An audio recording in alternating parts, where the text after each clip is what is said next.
Hello everybody, welcome to the United Stands. I'm Mark Goldbridge and this is your latest Manchester United news this Sunday night. Get involved, you drive the show here, but I've got an amazing stat to give you that will absolutely sit anybody down that say that Ruben Amorim is not progressing this football club. More of a clear out to come and a definitive line in the sand that no longer is it just talk of a clear out, we're actually seeing it. I did give a hint away this morning about what it would be. I've taken 20 transfers from 2018 and averaged the amount of time they've stayed at this football club. It's incredible and it's changing in the last 8 months. And this is all because of Ruben Amorim and the backing he is receiving in removing players. Also got some topical stuff to get into as well. Gary Hornsby's absolutely spot on. The dark nights are drawing in, aren't they? First night I've noticed that it's like dark by 8 o'clock. Where did the summer go? I don't know. Doug says, tears in my eyes, Mark, we're free. You're going to love this. You're going to love this. I want to tell you it right now. Like, literally, I'll go through each player and tell you how long they were here. But before we get into all that, we are sponsored by Surfshark on the show tonight. If you don't know what Surfshark is, it is a virtual private network, a VPN. And effectively, what it does is it protects your online data and privacy, your private messages, your photos, your videos. But the coolest feature of Surfshark is its ability to change your location on platforms like Netflix, giving you access to a world of content no matter where you are, your virtual location. You might actually be sat in London, but you can change the location to Delhi, Sydney, Singapore, New York, whatever. Surfshark isn't just a VPN as well. They offer Surfshark One Suite, a comprehensive set of tools for your digital life. This includes alerts, which notifies you of your personal data is compromised online, search for private, free, and ad-free browsing as well, antivirus as well, and you can also use it on unlimited number of devices at the same time, so it can be on your laptop and on your phone. And the exciting part for you is that you can check this VPN out. You can change from one to this because you get, with the code United Stand, an exclusive 4 months free through the link in the description or through scanning the QR code. That's right, premium digital protection for even longer at no additional cost. This offer is exclusively for you, so make sure you grab it while it lasts. 4 months free with the code United Stand. And remember, that comes with the peace of mind of a 30-day money-back guarantee as well. Check it all out with Surfshark. Thank you very much to them for sponsoring the show tonight. Thank you very much to Surfshark. Okay, chances of getting McTominay back lower or higher than 1%, says Sharp Sam. I wouldn't say McTominay coming back to the club is less than 1%, but I just don't think he will come back, if I'm being honest. Right, let's get into this. Do you feel Ruben Amorim is actually making progress at Manchester United? If progress is breaking it down more to build it back properly? I think he is. I think there might be more damage done by breaking it down, but I think it needed breaking down, i.e. it needed to get worse to build better. And I think we are seeing that. And I think there will be more to come. When you look at the players that Ruben Amorim is removing from this football club, Onana has only been here 2 years. Rasmus was only here 2 years. Obviously Rashford, Garnacho have been here from the youth, but he's removed them. Anthony, 3 years, but has only been here 8 months with him. So there is a vast improvement in relation to removement from Manchester United. Now, I've taken 19 transfers from 2018 to today to really hammer home this point. So from Fred in 2018 all the way through to Martinez in 2022 to hit that 3-year gap. What do you think the average time of all those 19 players is at Manchester United Football Club? Considering Onana is gone today on loan and Rasmus is gone today on loan after 2 years. I know they're not sold, but, you know, it's hard to sell the players that you didn't buy, but they're out of his plans. Funnily enough, Dale Wilson's just said 4 years. The average time of all those 19 signings added up together and averaged, so all the years they've been at the club divided by 19, 4.3 years. 4.3 years is the average time spent at every player that we've signed since 2018. 4.3 years. And there's 19 players there. We haven't even had 5 hits out of those. So this is the Victor Lindelof problem, where a player that's not really good enough ends up being here for 8 years. 4.3 years is the average amount of time that a player spends at Manchester United since 2017. That is shocking when a lot of these players have been flops. Now, what you're seeing with Amorim is the instant removal of players. So we signed Onana and Rasmus 2 years ago. Okay, they've gone on loan, but they're not part of my plans. We've never really done this before. First thing he does in the first month, Anthony, Rashford, you're not part of my plans. In the summer, Garnacho, you're not part of my plans. This is swift removal of players.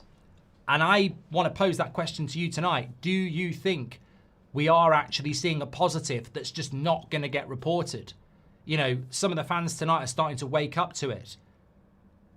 I don't think the press have done it yet. I'll tell you what, maybe the press should be watching this so they can write their articles tomorrow morning, because listen to this. Fred, signed in 2018, was here for 5 years. Delot, signed in 2018, 7 years and counting. Lindelof, signed in 2017, 8 years. Lukaku, signed in 2017, 2 years. Matic, signed in 2017, 5 years. Maguire, signed in 2019, 6 years and counting. Bruno, signed in 2000... I didn't write the year of Bruno, but don't worry about that. Wan-Bissaka, signed in 2019, 5 years. Dan James, 2 years. Donny van der Beek, signed in 2020, 4 years. Ahmad, signed in 2020, 5 years and counting. Tellez, signed in 2020, 3 years. Who's this? I can't read my own bloody writing. Pellistri, signed in 2020, 4 years. Sancho, signed in 2021, 4 years and counting. Varane, signed in 2021, 3 years. Anthony, signed in 2022, 3 years. Casemiro, signed in 2022, 3 years and counting. Malacia, signed in 2022, 3 years and counting. Top clubs get rid of players quickly if they aren't good enough, says King Khan. Bang. There's too many players on that list that have way outstayed their welcome.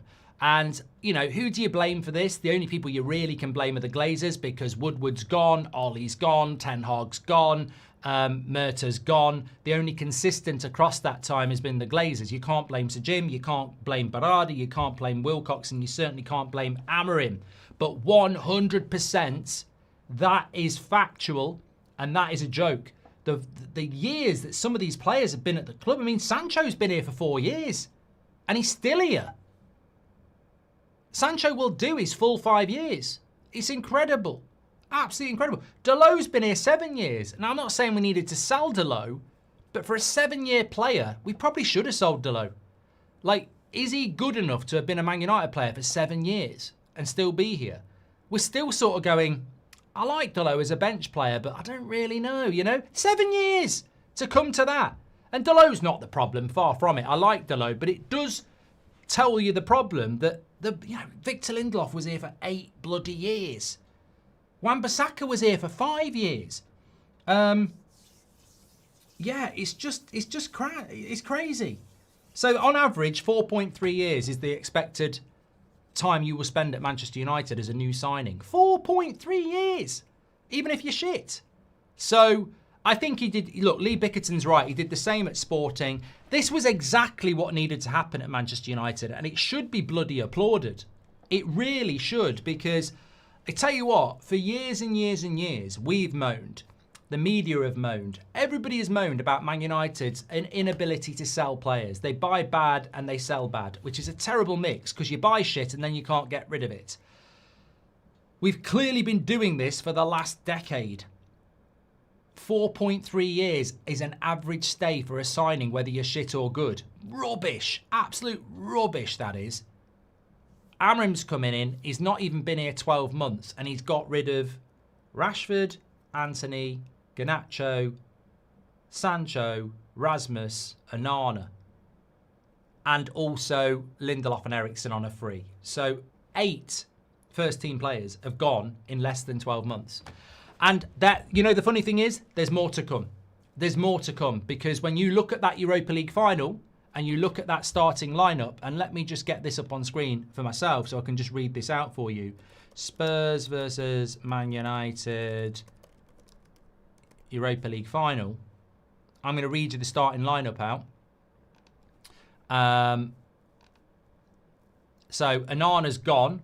Yoro, Maguire, Shaw, Mazraoui, Bruno, Casemiro, Dorgu, Ahmad, Mount, Rasmus. So Rasmus has gone. Onana has gone. I'm not going to say any of those other players need to go, but look, Casemiro's going to have to go. Bruno might be gone in a year. Luke Shaw's going to need replacing. Harry Maguire's going to need replacing. So I think the next wave comes from the set of players that he doesn't mind, but probably aren't good enough.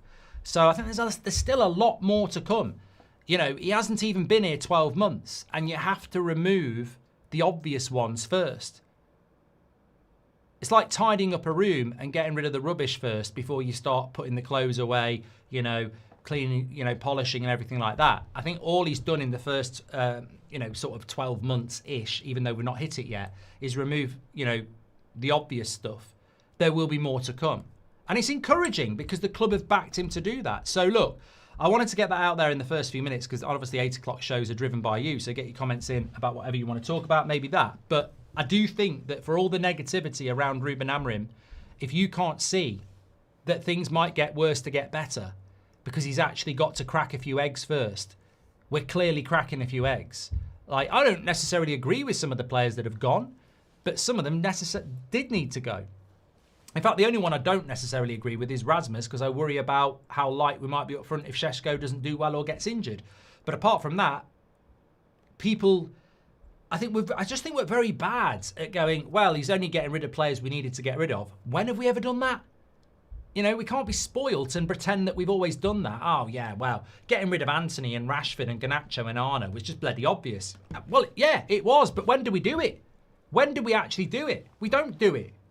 You know, and I think there is that sort of air of, certainly in the media, there is this air of, oh, he's just doing obvious things. Well, he's not doing obvious things, is he? Because we've never really done it.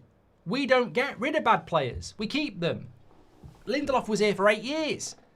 So I think there should be a bit of shouting about this. I think there should be. And I personally think Ruben Amorim, you know, you look at next summer, Agate will have been here 2 years. I reckon he might be gone if he doesn't do well. That'll be another 2-year player. Who else will have been here in 2 years' time? Mazraoui, De Ligt, Xerxes. Who else did we buy last summer? De Ligt, Yoro, Xerxes, Mazraoui, and Agate. So Agate could be gone next year. Maybe Xerxes could go next year if he doesn't do well. This is the sort of thing that needs to happen. Some of you have said it rightly. I think if you've had 2 years and it's not worked out, it's time to go. We need to bring that average down from 4.3 years to 2. You're either a hit or you're a flop after 2 years. There's the door. And I think that's what we're going to do. And you know what? We're starting to look like a properly run football club when it comes to removing players. Still work to do. Still work to do on the incomings. Obviously, Rome wasn't built in a day. But I think this is one thing where I can say tick. The removal of players is starting to take an effect. Absolutely. Just before I get into some of your comments, bit of topical stuff I just wanted to bring you in as well. Just on Onana, we've done the here we go on Onana. He's going to Trabzonspor, but according to The Athletic, he's going to earn almost double what he earns at Man United. So he's on 120k at Man United, but apparently he's expected to earn nearly double his current wage at Trabzonspor based on extra bonuses being paid by the Turkish club. So we're covering off all his wages. Sorry, we're not paying him his wages at all, which is good, but apparently he might double his wages there. I think look, we've definitely removed the right player, haven't we? Definitely removed the right player. Apparently he came back asking for a bloody pay increase here. Money talks, and Arna's walks. Good, well done. But interestingly, in relation to what we're left with, Fabrizio Romano saying that Le Mans didn't ask for a guarantee of being the starting goalkeeper when signing. He's ready to compete, but with Onana gone, this is good news for him. Manchester United believe Le Mans could be the next big thing. They want him to play and compete with Binder. Because of this, Onana feels there would not be enough space for him to play. Obviously, he's gone now. That's from Fabrizio Romano. But Chris Wheeler has said that Onana's departure is likely to leave the way clear for Le Mans to become United's new number one, with Binder and Tom Heaton as backup. Let's see. Look, I don't know. I would love to be this time next week talking about a Manchester derby win at the Etihad and a brilliant debut for Le Mans. That really would be a step forward, wouldn't it? So, yeah, let's wait and see. Ross Stevens says, I'm glad Onana is gone. It's like a burden has been lifted. Thank you very much. Get your comments in. 2 years of Champers, says Liam Monborg. It is, look, I'm not, I want to get into your stuff, but, you know, sometimes I like to do a little bit of journalism, proper research. And if you've tuned in late, I've just listed off all the signings from 2017 and then looked at how long they've been here. 4.3 years is the average stay for a Man United signing since 2017. I think from what Amorim's done, he's definitely looking at 2 years and you're out. You know, 2 years and you're out. And I think that is the way to be successful. It costs you money, but it costs you money anyway. I would imagine the Glazers' mentality. Someone said, why do you think United did it? Money.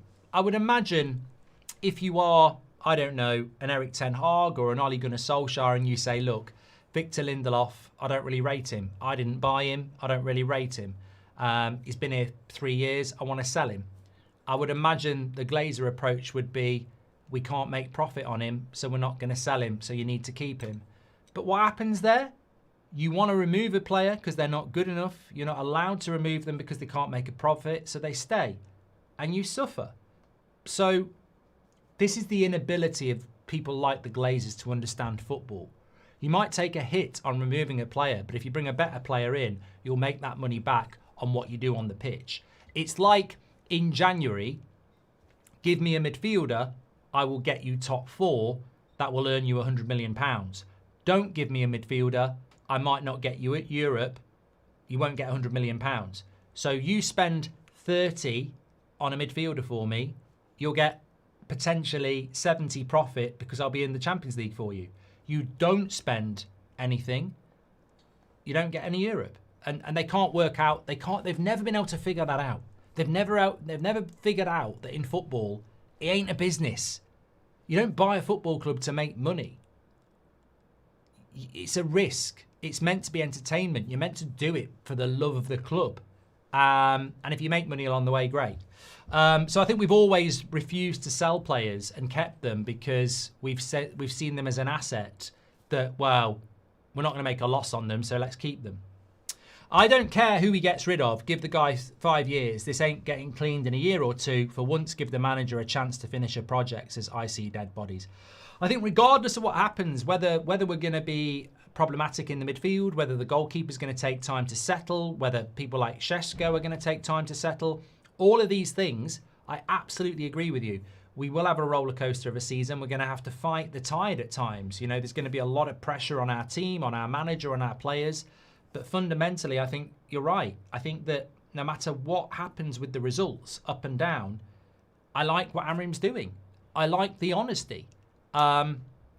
Some people really struggle with the way Amorim says after a game, you know, you know what, I want to leave and this, that and the other. Some people don't like the way he openly speaks about the problems. But I think it depends on the personality that you are. Like, I think in England, you're meant to have, like, there's this weird mentality around England, or the UK, stereotypically, if you've got a problem, stiff upper lip, you know, don't let people know you've got a problem. I think in other cultures and other countries, that's not necessarily the way you behave. I don't see myself as traditionally stereotypically English. I think if there's a problem, you know, honesty is the way. You know, I don't feel good today. Or, you know, we have these problems, but this is what we're going to do. I think some people in the UK struggle with the fact that Amorim is so honest. Oh, if you're threatening to go, go. You know, go. No, he's actually just being bloody honest about how he feels.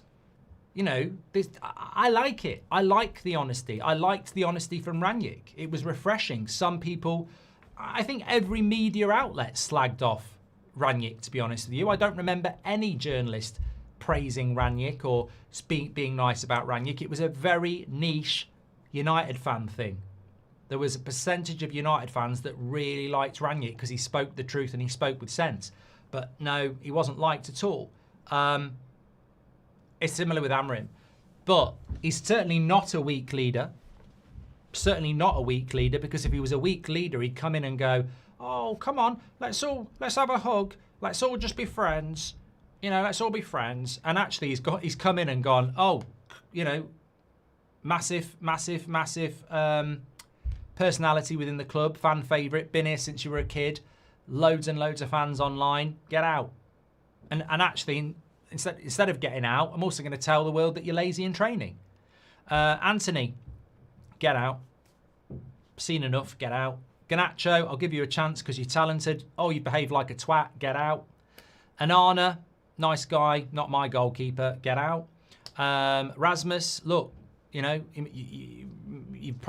you're a young striker. You've had a tough time, I suppose, but not for me. Out. Ruthless. Don't necessarily agree with all of that, but I want a manager to manage, and I want a manager to be ruthless. I think in the long run, this could be really good for us, because we can't bring all the players in that we need if we don't get rid of all the players that we need to get out. And I think this has been a problem for Ten Hag, for Oli, for Mourinho.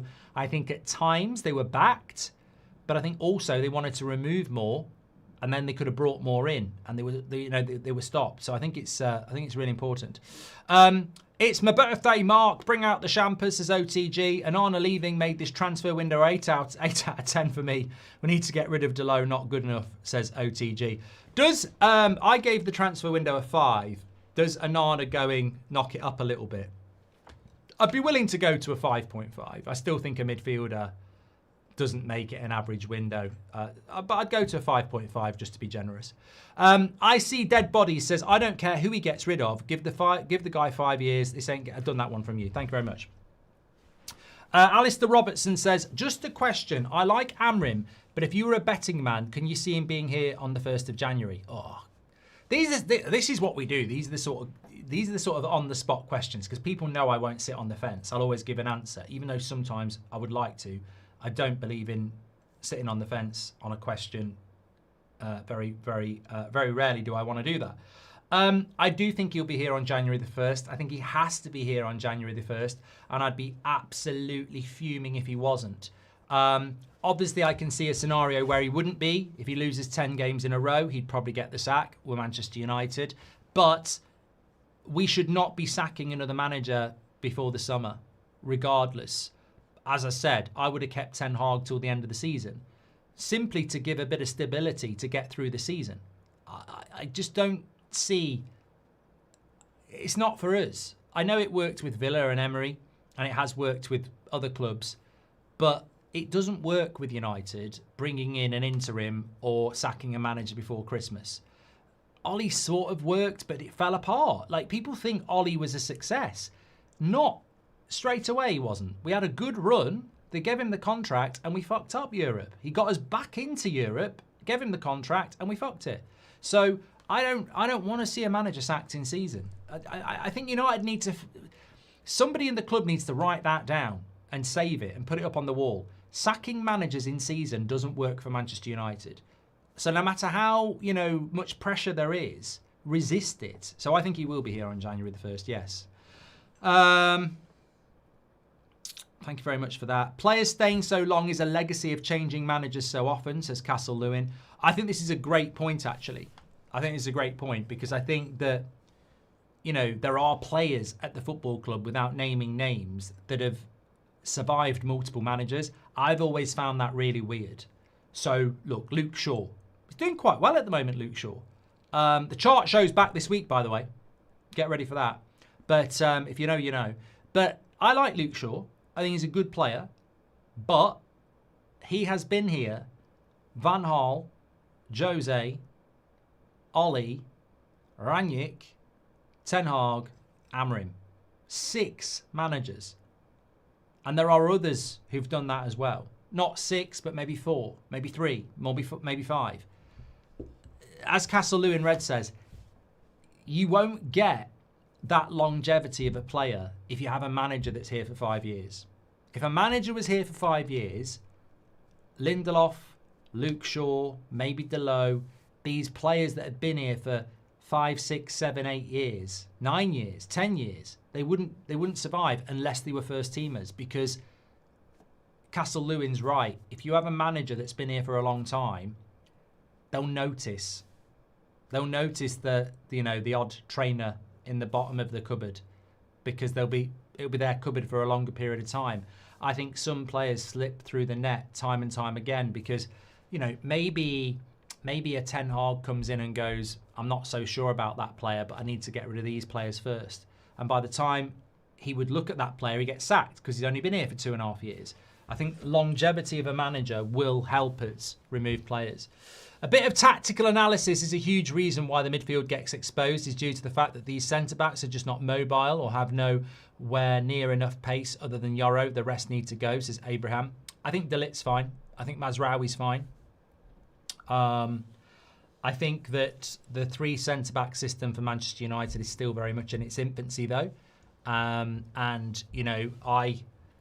will give you this, right? This system has to work. This system will not change under Amorim, and I want it to work. But you're absolutely correct. The midfield is a problem. 2 against 3 means that you get swamped. We have a numerical advantage in an area of the pitch that you don't need. We have 3 centre-backs sometimes against 1 forward, which leaves us with 2 midfielders against 3. We need to figure out how to make that numerical advantage work in our favour, because 3 centre-backs against 1 striker really isn't needed. Like, when you look at teams like Arsenal, Saliba and Gabriel, or Liverpool, Van Dijk and Konate, that's 2 against 1. Their extra player that we have in our back 3 is in the midfield. So Amorim's not stupid, he's aware of this, and it is still a problem. But, we're going to have to solve it, because we need to either make one of our centre-backs, make our 3 centre-backs basically handle the whole of the defence, so our wing-backs can be wingers and we absolutely swamp them up the pitch, or one of them centre-backs needs to be stepping into the midfield. He did the same at Sporting, removing players, says Lee. Kieran says, is Malacia still alive? He certainly is still a Man United player. Glenn C says, considering most players sign a 5-year contract, explains partly why we don't make much from sales, says Glenn C. Well, look at Chelsea. I mean, I don't think the length of the contract's the problem. I think it's how quickly you remove them. I mean, Chelsea players are on like 9-year deals, aren't they now? 8-year deals. I think Garnacho signed a 7-year deal or something. Evening, Mark. Hope you're well. I think it can only now get better, but won't happen overnight, says Leon. Yeah, it definitely feels like, certainly in relation to removing players, I don't think the biggest Amorim critic could not acknowledge that we're making moves in the right direction. And, maybe it will make some of these Amorim outers, see a bit of sense and start to be a little bit more patient. But there's still a lot of work to do on the incomings. I mean, for all the good removal of players, I would be a hypocrite if I didn't say the most significant removal of player this summer he could have done, he refused to do. So yeah, removing Onana and Rashford and Sancho and Garnacho and Anthony, great. Brilliant. There was an opportunity that he refused, which was to remove Bruno for actual money. Because a lot of these players that have left, we haven't really made any money on it. We could have took 90 million for Bruno. So look, not everything's perfect. There will be mistakes. Obviously, we didn't bring a midfielder in. But it does feel like there's a slow move in the right direction. Maybe it's not as quick as we want it to be. But I think hopefully we are moving in the right direction. Emily Derry is in the chat. Hope you're doing well, Emily. Been a member for 41 months. Thank you. Says, it's long overdue. We've been asking for ruthlessness and higher standards in the squad. It's a start, but nowhere near finished. Boom. Exactly what I was just saying there. Absolutely agree. It's a long road. The question is, when we talk about patience and long roads, that doesn't mean I'm sat here going, we've just lost to Man City 4-0, it's fine. No. Those are going to be events that we're going to have to fight, whatever they are. When we lose games, there will be people saying, get rid of this manager. When we draw games, there will be, arguments. Those things are going to happen. I'm not saying that they're not, but I just hope that we can stick the course and stay on target and move forward. Obviously, patience and hopefully it's going to work and all that lot. I definitely think that things could have been done better. Certainly, not signing a midfielder is the most obvious thing, but are we a little bit light on the wings? Are we a little bit light up front? Are we still hindered by our bad injury record? All these things, yes, things could have been done better, but I still think on the axis of positive or negative, I think we're slightly on the positive. I'd like to be like that, when I talk about that, there's clubs who are, the Liverpools and Arsenals were already ahead of us and they've gone ahead of us again. We're a long way from where we need to be. But focusing in just on Manchester United, I do think that there are steps in the right direction. Do you think Amorim selfishly went into survival mode by keeping Bruno to help save his job, rather than cash in and take the riskier long-term vision of a full squad rebuild, i.e. put himself before the team? I don't want it to turn into an Angel... thank Angel's the person with the super chat. I don't want it to turn into a Bruno show, Angel. But my theory at the time, and to repeat it, because although we do speak about this, should we have sold Bruno or not, a lot, I probably haven't said this for a long time. I personally think that when the offer from Saudi was there at the start of June, I think it was about a 70-30 split to take the money. And I think a lot of people had the very similar stance of me, that if this was Bruno Fernandes, our number 10, and we hadn't bought Cunha and Mbeumo, forget it. But if this is Bruno Fernandes as a midfielder, take the money. Because you will never get a better opportunity to take a huge amount of money and invest it in the club at a time where we've hit rock bottom. We had just lost the Europa League. We're not in Europe. We need a rebuild. Bruno would have been the quintessential sacrificial lamb. Selling our best player to get money, is a hard thing to ask. But when he's being played out of position, I think it was... I think if he'd done it, I don't think the fan base would have been turning on Amorim at all. I actually think people would have gone, I understand why you've done it, to get funds to do a proper rebuild. And that's my view on it. I don't think Amorim kept Bruno because he was scared of the fans' reaction. I actually think the reaction would have been more positive. Not because no one dislikes Bruno. No one likes Bruno. But because I think people would have seen it as, you've hit rock bottom, the club needs a major rebuild. Bruno's effectively playing out of position anyway. He's considered Saudi. Take it. Take it. Rich says Bruno didn't want to go. Mate, I'm not getting into this. It was a boring conversation this morning and I'm not going to waste people's time talking about it again. He took 2.5 weeks thinking about it. If he didn't want to go, he'd have said no straight away. And he also said in an interview, if Man United want me to go, I'll go. So we could have done the deal. Chances of getting McTominay, done that one, thank you very much. Also, United buy goalkeeper, centre-back, CDM right wing, St. Bruno and Casemiro 2026 as Christian. That sounds just words, but hopefully it made sense. I think what you're trying to say is that, I still don't know what you're trying to say. No, I don't know. We do need a midfielder and right wing backs. I don't know. And Bruno and Casemiro might go in 2026. So maybe that's what you're saying. Z is boss says, Mark, I have a theory that you and De Ligt are in communication somehow. You give it away every time. Oh, here we go again. I am not in conversation with De Ligt. Factually, De Ligt is our best player this season. Well, no. Let me put it this way. Factually, De Ligt is your best player so far. I got this from Matt, the producer, today. So basically, player ratings, De Ligt, man of the match against Arsenal, 7.6, 6.6 against Fulham, 6.1 against Burnley. Your player ratings that thousands of you do. Average score across the first 3 Premier League games for De Ligt is 6.7, which is the highest average of any of our players this season. So if I'm being positive about De Ligt, Z, he is your community best player of the season so far, based on your player ratings that I have nothing to do with. So I'm not in communication with De Ligt. I think he is massively underrated in this country. I think he's massively been treated unfairly and never stopped being professional, probably because he's not British. But I think he's had a very good start to the season. I think he's a very good player. The fact that so many Deadwood players have survived this long just reiterates what we've all known. The club is being run as a business. It's the only reason to keep players on those contracts and not move them on, says Patrick.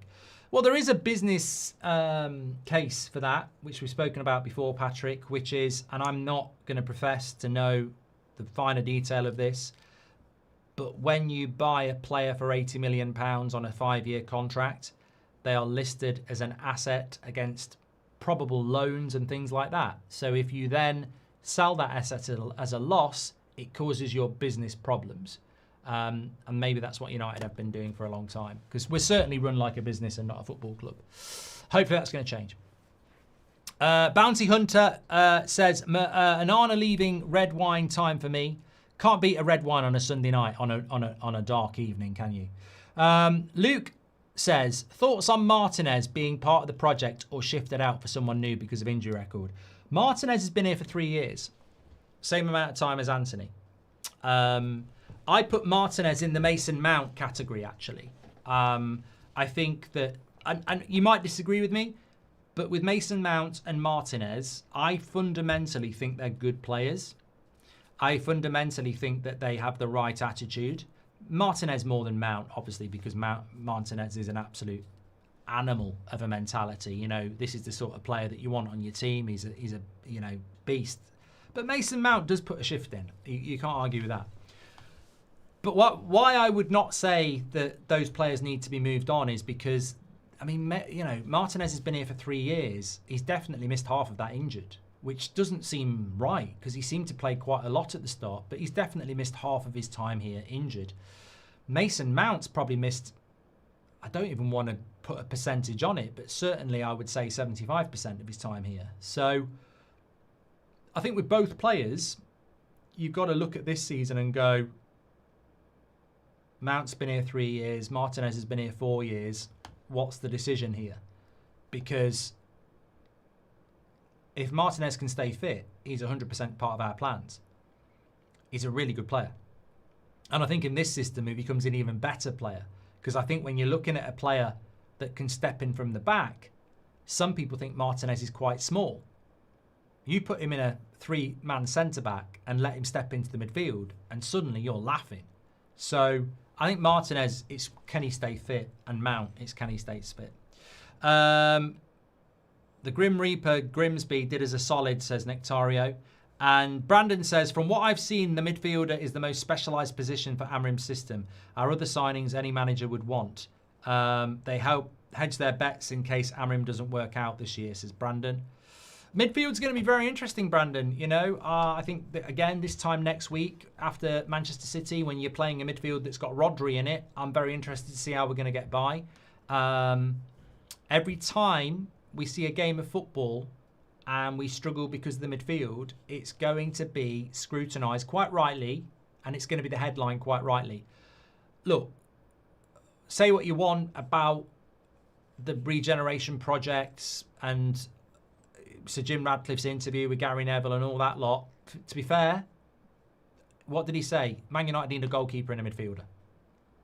Every ex-player has said Man United need a goalkeeper and a midfielder. We might not always agree with them on what they say, but when they're saying you need a midfielder and a goalkeeper, and the media are saying it, and you know everybody said it, so it's going to be something that's going to be scrutinised when it doesn't work. I'm just sort of fingers crossed going, I hope it does work. I hope it's fine. Oh, Jai, thank you very much. I would have forgot about this. He said, did Seb win or score player ratings? Mate, he scored a bloody brilliant goal. Brilliant goal. I mean, they play 7 aside, don't they? Just trying to think. Goalkeeper, 2 defenders, midfielder, 2 wide players, and a forward. So 7 aside. They won 9-3. It was 3-2 at half-time, and they won 9-3. And came to him on the edge of the box, and he sort of curled it in the top corner. And he doesn't play. He's not an attacker. He's more of a box-to-box midfielder, or plays on the left or right of defence. But it was nice. It's nice moment, you know. I can only imagine what it's like if you're like David Beckham's dad or something like that. You know, to watch your kid scoring goals like for England and stuff. I mean, I imagine it's better to score to be David Beckham, but yeah, it's great, and they play good football. I really enjoy it, and I don't watch that type of football the way I watch football with you. By the way, I'm not there shouting, you know, Pratt and you know all that. You know, I am appreciative of the opposition if they score a good goal or the keeper makes a good save. I just enjoy I just enjoy it. It's good. But thank you very much for asking, Jide, because I did say to him I'd mention it on the show and I would have completely forgot. Unsocial says Luke Shaw's like a tampon. 1 week in, 3 weeks out. I'll take your word for it, Unsocial. I don't really monitor that sort of thing, but there we go. Brandon says United Strand should have an out if we lose 10 games in a row. I looked at that fixture list. He needs 5 wins in a row. Does he need 5 wins in a row? Is that it? 5 wins in a row. When was that? Well, there's a quiz question for you. When was the last time Man United won 5 games in a row? Somebody will know that. I haven't checked. I don't know. Thanks everyone who's tuning in, by the way. Always legendary 8 o'clock shows. Been loving them for months, but I always love the international 8 o'clock shows because it's always the hardcore. And that's what we're all about. Amazing community. Ryle says, what time limit are you giving Amorim to win the title in the Champions League? How soon will he knock Liverpool off their perch, says Ryle. Oh, what a question. I mean, I'm not Ruben Amorim here, so I'm just going to give you an honest answer. How long for Amorim to win the title in the Champions League is easy. We can't set that target. In my opinion, we can't set that target. When's Amorim going to win the Champions League or the Premier League? Man United haven't won the Premier League for what will be 13 years because we're not going to win it this year. We're nowhere near winning a Premier League. We're not even in the Champions League. So I can't set that target for Amorim because it's not been done for so long. I think that his target has to be to establish us as a Champions League team first. Like, we've got to be in the top 4 every year first. And that's difficult, really difficult. I don't know that people actually understand how far we've fallen. I certainly remember when Van Gaal came in and when Jose came in and when Ollie was here and when Ten Hag came in. When are we going to win the league? When are we going to win the league? But I think football changed massively this summer. I've never seen an expenditure from the top 4 like I've seen this summer because they want the Champions League every year, £100 million. So all these teams, there'd normally be 2 or 3 teams in the top 4 that go, we're all right next year, we don't need to do much. And they've all gone bang, bang, bang, bang. So I think it's really difficult now to say when are you going to win the league because I think football's changed. What if Liverpool, Arsenal, Man City and Chelsea just blitz it every year with money and you can't get near them? What if they just get too far away? What I'm trying to say is, I don't think we can sack a manager anymore because they can't win us the league. I don't think that's because of the Glazers. I don't think that is a fair target for a Man United manager. I think it has to be a target for us to be back winning Premier Leagues, but in the modern game, I don't think you can say Amorim's got to win the league in the next 3 years because that's not fair. I'd like to say, can he make us a title contender in the next 5? But it's very difficult. It really is difficult. How long before we knock Liverpool off their perch? Same answer. I mean, look, who's better equipped for the next 5 years to win the title? I think Liverpool could win a couple more. Maybe 3, maybe 4 in the next 5 years. I don't think we'll win 1. So to knock Liverpool off the perch, you've got to start winning them yourself, and you might be 3 or 4 behind them. Would you sign Regwell on a free for a short-term deal? Loves the club, could be a good mentor for Dog. Nah, waste of money sacking. If he ain't a midfielder, it's a waste of money. Ruthless aggression, says Joshua. Exactly. We're starting to see it. Ruthless in removing players. And we are bloody ruthless. Removing Rasmus was ruthless. Some of us don't think it, actually deserved that. But it was ruthless. And I can't be a hypocrite. Ruthless in removing players, aggressive in bringing in players is what you want to see. Thank you very much for that, Joshua. Good point. iOS says, it's my birthday. Nice to get a present like Anana leaving. I hope it's the start of a great era. Happy birthday, mate. And I suppose that is a nice birthday present as well. Lundershot says, I'd be happy if we get into the top 4 consistently by 2028. 2030 is the earliest I reckon we have a chance at the title. Well, remember we're meant to be opening the new football ground in 2030, aren't we? That's what was said back in March. 2030 is when we're going to open up the new ground. It's 2025. In 4 months, it'll be 2026. So 2026, well, look, 26, 27, 28, 29. Let's say season 30, 31. Got 4.5 years to build this stadium if we start at Christmas. We need to get a bloody move on. If you bet 100,000, do Man United win the Premier League by 2040? Says Fraser. Is it a bet between me and you? Do you have £100,000? Because I will not do that bet. Actually, why? I don't know what I'm thinking about there. I'm nearly at the point of I want a screenshot of your bank account. No, I would not take that bet. Because that's 15 years. And I can't write it off that long. I would say we won't win the league before 2030. I'm comfortable saying we're not going to win the league in the next 5 years. 2040, 15 years, I wouldn't have thought so. But you never know. You never know. I mean, if that stadium gets built in 2030, the reason I mention it is that there will start to be a lot more money coming into the club then. But it depends how much you've got to use of that money to pay debts off. I mean, how are we going to pay for it? So it might be by the end of the 2030s, we might have money coming in. But how far will you have fallen behind by then? You know, if Liverpool are making an extra £200 million in revenue than we are a year, as I say, it only takes 3 or 4 years and they've nearly made $1 billion. More than we have. So, look, it's a lot of money. Any news on the Verratti rumours, says Spellsword? My only news about Verratti comes from you. I've not heard anything about Verratti. I saw somebody talking about it earlier. Oh, here we go. A crap source saying that Manchester United are considering a move for Verratti. The 32-year-old would be prepared to leave Qatar and move to the Premier League. But it's a really, really crap source, to be honest. So no, nothing going on there. It's the sort of story that you might expect Fabrizio Romano just to come out and say there's absolutely nothing going on with that, because obviously he's got Italian connections and Verratti is Italian. But I've not heard about Verratti in a long time. And just having a look at his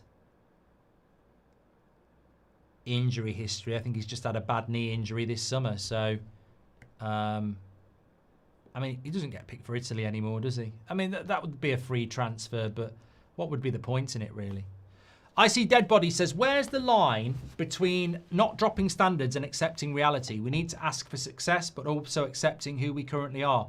I love this question. I love this question because if I'm saying we're not going to get anywhere near winning the league for the next 5 years, but then on the other hand, I'm saying we're Manchester United with a Bayern Munich of England, with a Real Madrid of England, well, it's not acceptable for Bayern Munich to not to be finishing in the top 4 for 5 years, is it? So, look, when standards become reality, we lose the standards. But reality also sets the standards. It's a double-edged sword. We should be competing for the title every year because we're Manchester United and that's what we should do. But we're not going to. So I choose to say the standards of this football club have been allowed to slip to a level that's a disgrace. And the reality is we can't hit the standards that we should be. So then you've got to look at why. And we all know why. Thank you very much for that. And stuff as well. Lee Berman says, I used the formula you used at the top of the show on the managers from 2018. On average, oh, this is very good then. So at the start of the show, we basically took 19 signings since 2017 added up how many years they've stayed at the club, and then divided it by 19 to get the average. 4.3 years is the average time a United signing stays at Manchester United, which is just too long. Lee has done it on how long managers stay, and apparently it's 2.5 years, nearly half the time of signings. This is just ridiculous, isn't it? So if every United signing is staying here for 4.3 years, but the manager's only staying for 2.5 years, you can figure out the issue with that straight away. A manager comes in, signs players, but only stays for 2.5 years, but their signings stay for 4.3, which means a lot of managers are coming in and having to use previous managers' signings. Well, we already know that, but for me, a manager's average time should be longer than a signings, because that shows that the manager gets the time they need and the signings that don't work get moved on. We've done it the other way around. Managers don't get very long, but players get longer. That's weird. It's a really weird thing. And thank you very much for Lee bringing that in, because here again, this community, we've actually broken it down factually what the problem is. And we all knew it. Managers don't get long enough. Crap players get way too long. And then new managers come in and have a pile of crap players. I mean, it's always baffled me how you can come in as a new manager and look at the players you've got and go, he's from the manager. These players are from the manager before the manager that. What I'm trying to say is, if you come into the club and you're Ruben Amorim, he's from Van Gaal. He's from Jose. They're from Ollie. You know, and that's mad. That's absolutely mad. So if Amorim got sacked before Christmas and we gave another manager the job, Luke Shaw was here from the Van Gaal days. Van Gaal, Mourinho, Ollie, Ten Hag, Amorim, new guy. That's mad. Absolutely mad. It truly is football heritage, says Hasha, Jose Mourinho. Yeah, that's absolutely crazy, and it needs to change. Absolutely needs to change. Unsocial says, Mark, thank you very much for that, Lee Berman. Great point, by the way. Unsocial says, Mark, so Jimmy says we're not going for the title till 2028. Do you trust him if he buys more quality players over the next 3 windows? Project 28's like the Titanic. It's sunk. Project 28 is like the Titanic, because when they built the Titanic, they told everybody that this was unsinkable, this ship's amazing, look at this project, blah, blah, blah, maiden voyage, bottom of the Atlantic. Project 28 sunk before it even set sail. To win the title in 2028, you've basically got, well, it's the season after next, isn't it? 26 is this season. 27 is next season. Yeah, 28's the year after that. It's the season. So we're not winning the title the season after next. This season is 25-26. Next season is 26-27. So the season after that is 27-28. We're not winning the title the season after next. So Project 28's on its arse. That's why you don't hear about it anymore. No chance. Absolutely no chance. I'd love it to be true. It would be miraculous. Why don't we get Haaland, says Zephy. We'll just leave that one. Baz says, if results go bad and Amorim is sacked, Sancho be back and Rashford and Onana all back to square one. Well, shame on the club and shame on the fans if they let that happen. I don't care whether you're a player FC of any of those players. God, look, my hair just stuck up there. I don't care if you're a player FC of one of those players. That's not the way for Man United to move forward, to bring players back. That's just not the way to do it. How many midfielders come in next summer? At least 3, says Thornster. I don't care. Got bigger issues, mate, really. But obviously Casemiro will be gone. I think we need 2 midfielders. Can you do a top 5 or 10 community rated players this season and last, please? Would be interesting to see the detail, says Ralph Wiggum. Can you do a top 5 or top 10 community rated players this season and last, please? I don't even know how that works. We've only had 3 games. What we are going to bring back, and it's always been our show, is we're going to bring back, because I used to love Top of the Pops, which was like a chart show for music every week. I used to love it. I don't know why it got binned off. Brilliant. Absolutely loved it. Grew up with it. Don't know why they binned it. Bring it back. But we're bringing it back again. Didn't do it last season, can't remember why, but the chart show. So every week we have a top 10 players, and there's movers and shakers. Basically, like you could move up the chart, down the chart, etc., based on your performance from that week.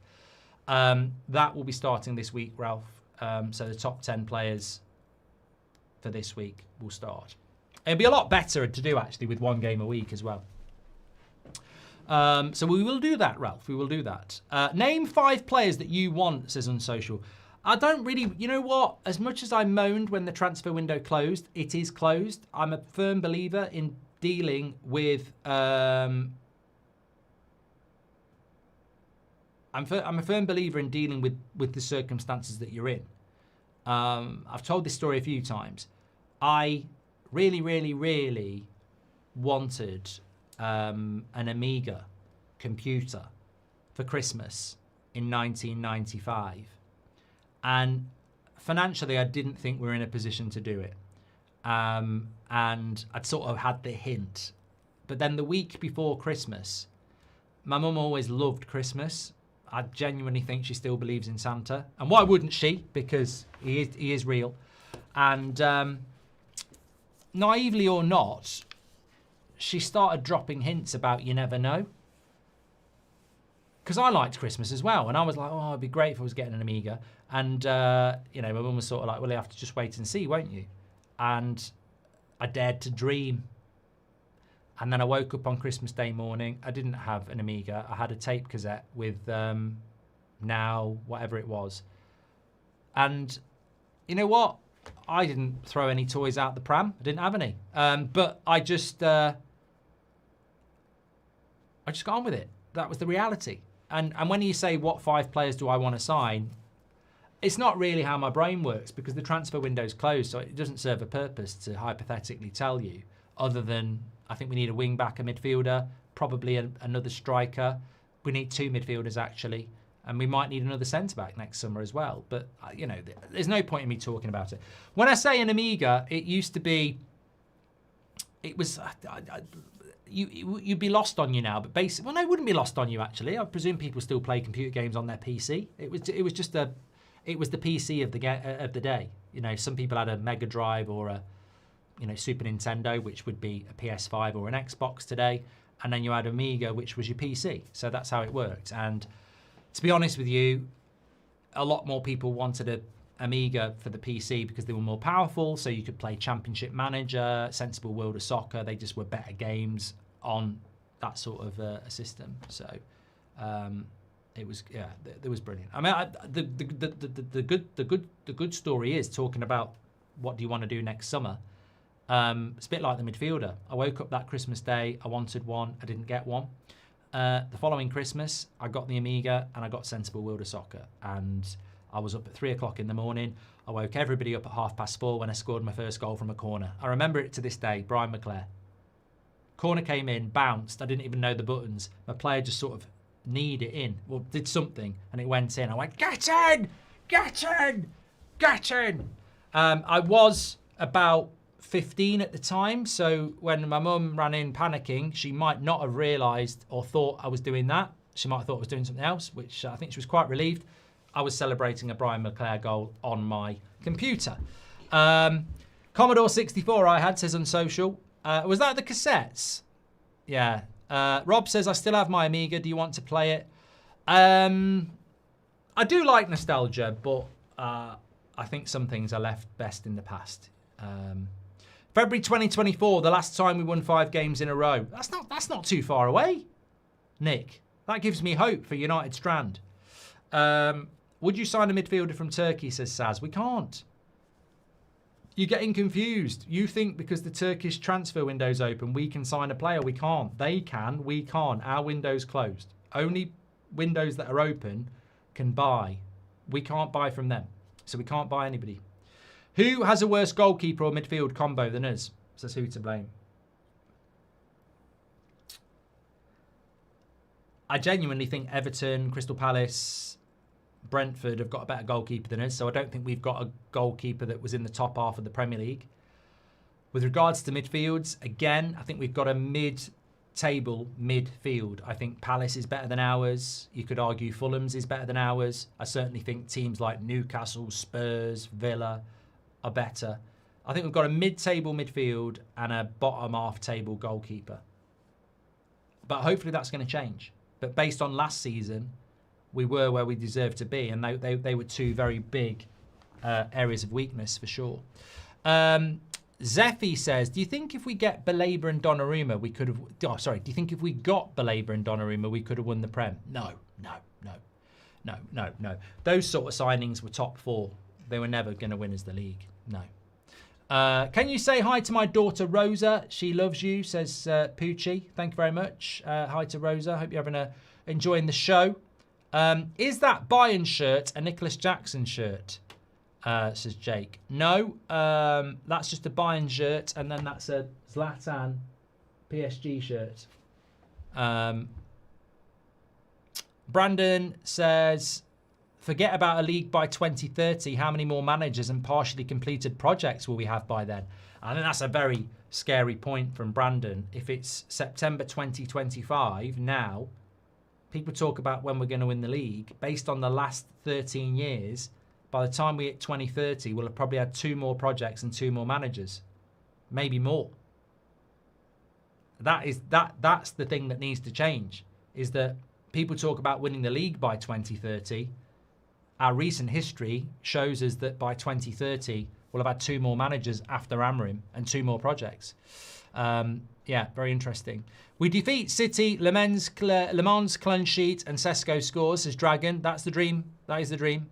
Andy Wilson says, I had a similar experience. I wanted an Atari, but got a jumper in 1988. These things make you better people, though, you know? I saw a clip before. I think it might have been manipulated, but the reality is it probably did happen in a different game. So Ronaldo, as a kid at United, gets a chance to score. All he's got to do is tap it in, and he tries to dink it over the keeper, and it goes over the bar. Roy Keane gives him an absolute bollocking. And then next opportunity, Ronaldo scores. And what's the lesson? Like, harsh lessons are character building for many people and make them appreciate the journey and the result when it happens. Some people can't deal with that. Like, you know, there's no point saying treat them mean, keep them keen for everybody. But some people deal with setbacks in a really positive way. It makes them work harder. It makes them learn from the setback and be a better player. Some people can't deal with setback or criticism at all, and it makes them, you know, fail. The question is, are those the personalities that you want? And this is the big thing for me. People go, some players need an arm around their shoulder. Maybe those players aren't the players that you need. Maybe we should be looking for players that respond to criticism and hard work, because if they respond to that, they'll be better players and they'll be the right players for this football club. Maybe this, you know, some players need a arm.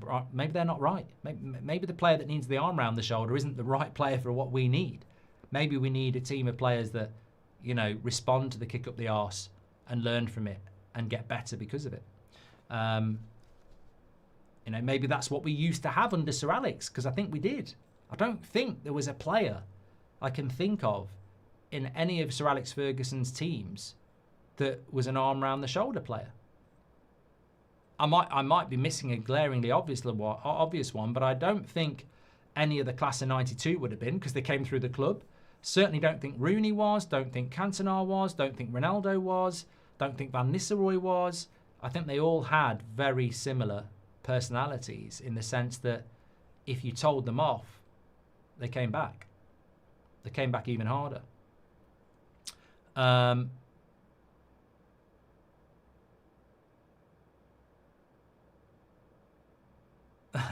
Nige says, I loved my Amiga 1200 and the 14 floppy disks to play a game. Yeah, even Sensible World of Soccer was more than one disc. I'm trying to think of there wasn't, like some of them were like, yeah, a lot of discs to play. People don't know what we're talking about now. Anyway, look, I've got to shoot. It's 9:10. The shows always fly by. You're an amazing audience. The week starts. I'm getting excited. I'm getting very excited. Like, this week's going to be great. We've got some new content for you. We're building back to the Premier League. Eintracht Frankfurt against Leverkusen live on That's Football, and it's on Friday night. I'm so pleased we've got the Premier League stuff, because the international break's literally a day shorter because we get Friday night football. So I'm really excited about that too. And yeah, brilliant show tonight. Sunday night show's always been it's where it all started. One show a week at 8 o'clock on a Sunday. Thank you everybody for tuning in. Just very quickly, after show, I was on national radio today. People are coming after me. Bathists, I'm calling them, or bathists. Not the city bath, they're fine. It's been quite a big story. That I've ridiculed people who take a bath in the morning. Apparently this is quite a popular thing for people, and I shouldn't be taking the piss out of people who take a bath in the morning. So it's become quite a big conversation point. It's not been on the national news, but I've seen a few people talking about it, a couple of TikToks, and it's caused a bit of debate. Apparently, it's not right to take the piss out of people who have a bath in the morning. Well, I'm here to say I'm not apologising. If you have a bath in the morning, I think it's odd, and I'm entitled to say that. The only way I'd have a bath in the morning is if I woke up and I'd shit myself, and even then, why would you get in a bath to make it shitty? I'd have a shower. Yeah, Bathgate. Why would you have a bath in the morning? I don't get it. I just don't get it. You've just been in bed for 8 hours as well. You'll be dirty. I don't understand it. I remember when I grew up, we didn't have a shower. It was broke. So when I played football, I'd have a bath. I mean, I suppose I was ahead of the game with mud baths, because I'd have a bath after playing football with muddy knees. The minute you get in, the water was going brown. Some people thought it was a dirty although that would have been a bit noncy, because for people to see that my water was brown, they'd have to be in the bathroom when I was literally about 12. Ooh, dirty protest. Nonce. But no, to me, it looked like a dirty protest because the water was brown. Get out, you nonce. But no, none of that happened. Wouldn't be able to see anything anyway with dirty water. Although, heavy things do float. No, they sink, don't they? Anyway, I don't know what's going on here. But the mark anti-bath, I'm not anti-bath, the city or the plastic thing with water in it. I'm not anti a bath. In fact, I might go and have a soak now. But I just don't believe in baths in the morning. Which got me thinking, what else shouldn't happen in the morning? Like, obvious things. You shouldn't be having a pint of lager in the morning. Or any alcohol for that case. Unless it's Christmas. I do like a Bucks Fizz on Christmas morning. Champagne, bit of orange juice. I don't even like champers. Now you're talking, Goldbridge. I'm now I've gone Sean Dyche. Can I just shock you, everybody? I don't like that Mark Goldbridge, because the United stand, they're always causing us problems. But I've just heard a clip that he likes Bucks Fizz. Champers. My two favourite things. Champers and orange. Oh, champers. But I do like a Bucks Fizz. But yeah, things you shouldn't be doing in the morning. Like eating chocolate cake in the morning. Imagine being in the bath at 8 a.m. with a slice of chocolate cake and a can of lager. That's a hat trick of no, Ricky, no. I'm not saying Ricky does it. That's not Ricky in a bath with a can of Carling and a chocolate cake. God, the mind bloggles. I'm talking about Ricky and Bianca. Yeah, you shouldn't be eating pasta in the morning. Yeah, things you shouldn't do in the morning. That's got me thinking. There must be some really obvious things that you shouldn't be doing in the morning. And I can't think of any. Like, I wouldn't watch. I don't like watching Netflix in the morning. I would never wake up in the morning and start watching a series I was watching from last night. Yeah, I wouldn't do that. I wouldn't do that. Have you never drunk in the morning? I'm bored. I'm gonna own up and say, you know those people who post on Instagram that oh, just the 3 pints for me off to Tenerife, and they're in the airport at 4 o'clock in the morning. I'm just like, no, that just sounds like absolute hell to me. You've got up at 4 o'clock in the morning, you're getting a plane to go on holiday. Well done. Why do you need to have 3 pints at 4 o'clock in the morning to get on a plane to land in Tenerife at midday? Why? You're just getting greedy here. You're going to be on holiday in a bar at 1 o'clock in the afternoon.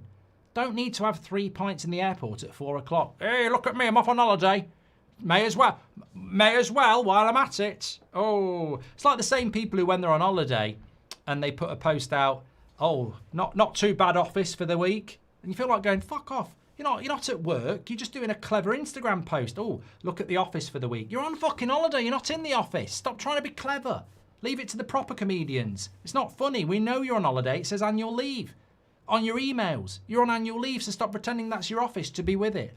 Oh, in the airport bar at 3 o'clock in the morning. Why not? Jaeger bombs. Yeah. Anyway, look, we are Manchester United in name only, says Constantine. You've took it back to where we're not going again. Who wants a coffee at 10 o'clock at night? Works the other way. Things you shouldn't do at night. I was going to say brush your teeth, but you should. Showers work any time of the day. I think... Dog's not happy. I think there should be a rule.